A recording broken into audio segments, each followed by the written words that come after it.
एक बार की बात, गोरक्षनाथ जब काशी पहुंचे तो श्री रविदास जी की महिमा सुनी। गोरक्षनाथ जी रविदास जी के पास पहुंचे, रविदास के द्वार पर जाके कहा भिक्षाम दे। उस समय वो खटोते के पास बैठे थे जिसमें चमड़ा भिगोते हैं, लाल लाल सा पानी हो गया था खटोते का। तो भिक्षा के लिए कहा तो खटोते से जल लिया और उनके कमंडल में डाल दिया गोरक्षनाथ जी के। उनको थोड़ा बुरा लगा, ये तो योगी का अपमान किया उन्होंने, लेकिन संतों की लीला है। फिर कबीरदास जी के पास चले गए।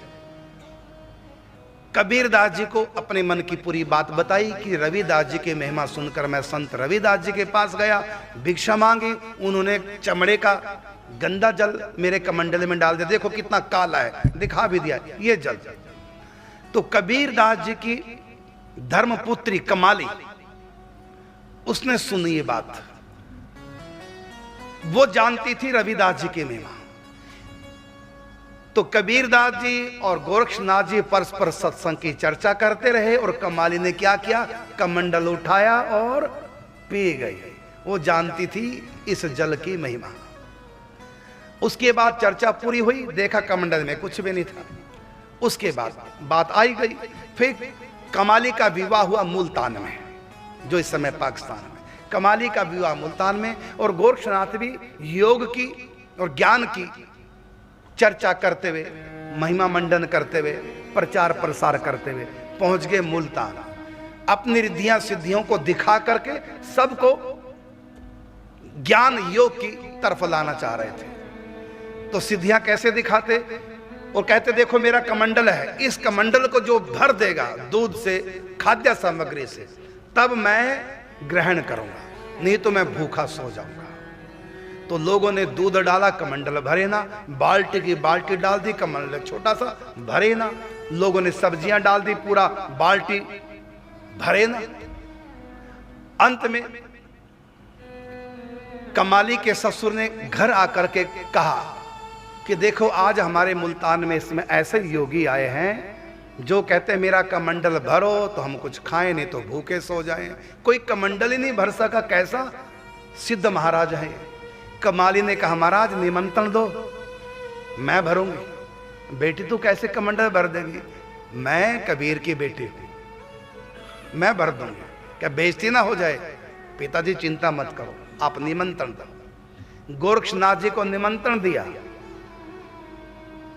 तो पेय पदार्थ लिया। कमाली ने कमंडल में 2 बूंदे गई, भर गया, बाहर लगा उछलने। गोरक्षनाथ जी हैरान, मेरी रिद्धि सिद्धि कहां चली गई, ये तो कोई मेरी भी मां निकल आई कोई। 2 बूंद डाली और बाहर दूध उफान खाने लगा। और कमाली बोली योगीराज बहुत छोटा पात्र है आपका, समा नहीं सका ये दूध मेरा इसमें। कहा बेटी ये शक्ति कहां से आई। कमाली से कहा गोरक्षनाथ ये शक्ति कहां से आई। तो कमाली ने कहा योगीराज इसी के मंडल से आई, आपके इसी कमंडल से शक्ति आई, मेरे कमंडल से कैसे। कहता योगीराज याद करो, आप रविदास जी के यहां गए थे, भिक्षा मांगी, उन्होंने खटोते का जल आपको दिया, आप फिर मेरे पिताजी के पास आए, मैं कबीर की बेटी हूं, आपने पिया नहीं, तिरस्कार कर दिया। उस समय मैंने पिया था, आप किस कमंडल का जल मैंने पिया था, ये शक्ति आ गई। अभी मेरे पास कैसे आए शक्ति, वहीं जाओ। कमाली ने कहा जहां से पहले जल मिला। अब पैदल चल करके कई महीने बाद काशी पहुंचे। फिर रविदास जी के पास आके अलख जगाई, भिक्षान दे। रविदास ने पहचान लिया। रविदास जी ने गोरक्षनाथ से कहा जब दिया था तब पिया नहीं, जब दिया था तब पिया नहीं, और जिन पिया पिया को जान लिया।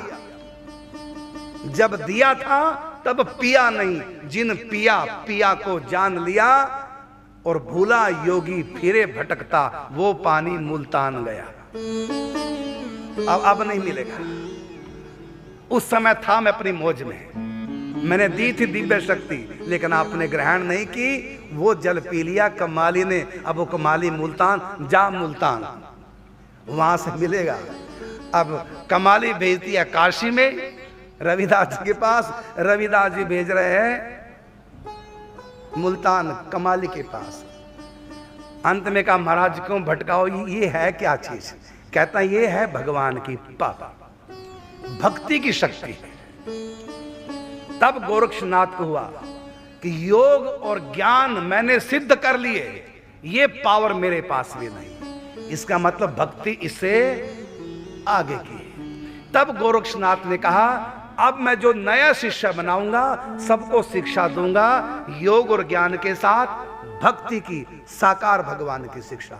तब वो गोरा कुम्हार के पास गए। एक उनके ज्ञानीनाथ थे। ज्ञानीनाथ को कहा तुम विरक्तों में कृष्ण भक्ति का प्रचार करो, साकार भक्ति का प्रचार तुम विरक्तों में करो और मैं गृहस्थों में करूंगा। तो विरक्त थे निवृत्तिनाथ, तो ज्ञानीनाथ ने निवृत्तिनाथ को शिक्षा दी, दीक्षा साकार भगवान की भक्ति की। और निवृत्तिनाथ ने संत ज्ञानेश्वर को, सोपानदेव, मुक्ताबाई, ये सब निवृत्ति पंथ के थे, इन्होंने विवाह नहीं कराए। और गोरा प्रवृत्ति मार्ग का है। तो गृहस्थों में भी भक्ति के संस्कार। और आज आप देखो संत ज्ञानेश्वर जी ने जो टीका लिखी है गीता के ऊपर,